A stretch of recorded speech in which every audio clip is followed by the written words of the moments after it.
She's got a magazine. She's got laboratories that are inventing new products. She opens a drugstore in her neighborhood. She became instrumental where if there was a business that was denying African American people the right to also enjoy it, participate in it, use it, she would create a business. She opened a country club, which also had a golf course attached to it. She had an Apex farm. She opened up a school for girls and taught them how to be entrepreneurs. She bought a hotel. The rumor has it she bought the hotel in a man's name. So we're still, the gender inequality still was very much in its height, even in the 1920s and 1930s. Women just got the right to vote in the 1920s. So can you imagine this woman going around demanding her way? Here we go. Get it. These are just a few pictures from her country club. What I appreciate and respect about Sarah Spencer Washington, that she opened the doors of her business to any race. She didn't say, well, I opened this for black people and that's all that can come. She said, no, everybody can come. You can be black, white, woman, man, you can also enjoy these things as well. She was an activist, she was a philanthropist. She just wanted all people to matter to America. She lived in the city that invented the Miss America pageant. The Miss America pageant was invented in the 1920s. And so part of the pageantry back then was this elaborate parade on boardwalk, women in cars and waving, that kind of thing. She wanted African American women in it. She tried over and over again and was denied. So she started an Easter parade on the north side, but where the African American community was. So if you guys won't let us participate, we'll have our own big parade. But she continued every year to push for the inclusivity of African American women in the Miss America parade, and eventually her daughter, who inherited her business, did get an entry into the Miss America parade. But it still took another 20, 30 years before we saw an actual person of color crown Miss America, which I think happened in 1983. It was Vanessa Williams. So she graduated like hundreds. I don't know if I said in these other classes, but some of her schools, she was graduating hundreds of people every single year and just growing and growing. She's starting to get like the most prominent African Americans in her day to come give speeches. It's a big deal. It's an all-day ceremony. I read that her commencements were a day long. Like, they really made a big deal out of it.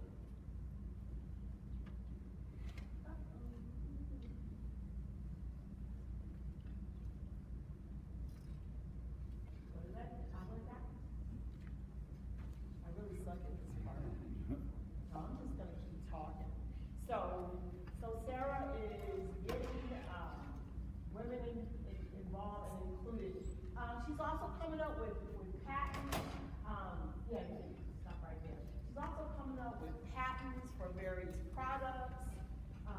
She's got thousands of sales agents all across America, and also in these other countries selling Apex products. You go to the next slide.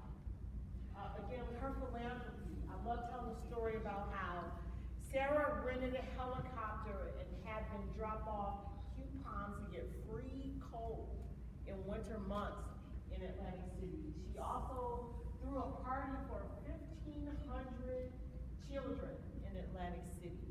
She was this great entrepreneur, but she also had this heart to give to others.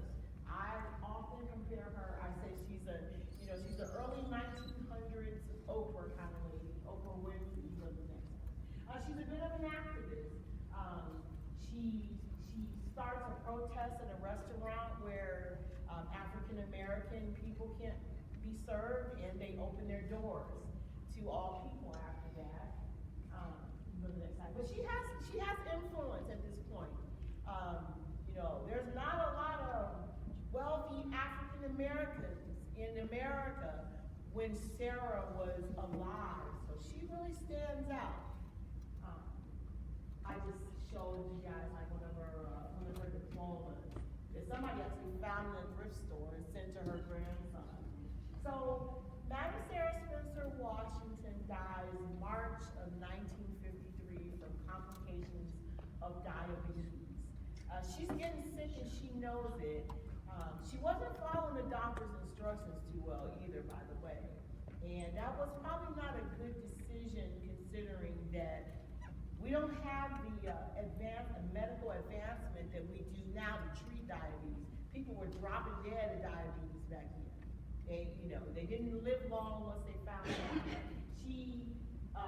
She wills the bulk of her company to her adopted niece, who she's calling her granddaughter.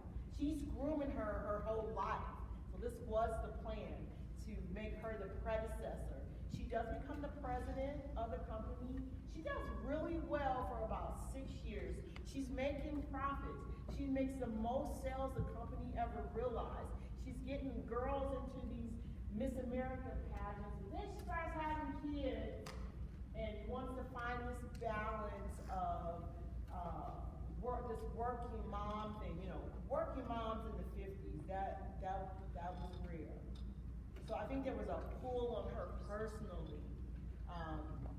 When she inherited this business, she was not married, but then she started having babies. So her husband is making a lot of the decisions for the company. He's employed and promoted. I think he comes in as a treasurer, but he may be like a vice president. So he's making some decisions that don't go so well. One of them, which I'm sure devastated the city of Atlantic City, is moving the company out. In fact, I read about it. It was like front page news, as you can imagine. She adored Atlantic City, and they adored her in turn. And Ebony magazine has gone to her daughter's home and taken pictures of her beautiful friggin'. She's got a nice place. Yeah. So on to the next slide. And this is Madam Sarah's in the center, and I know that's her daughter, and I know that's the guy she ends up marrying. I can't make any other assumptions about the rest of the people. When you write the truth, you can only give the truth. You can only give what you can prove. So they're her friends and folks she knows. But and she willed 51% of her company to her daughter. The rest of it she gave to devoted employees and officers and her family and friends. This woman had the most intricate will. Her will actually included how much she wanted to spend on her funeral and what she would wear.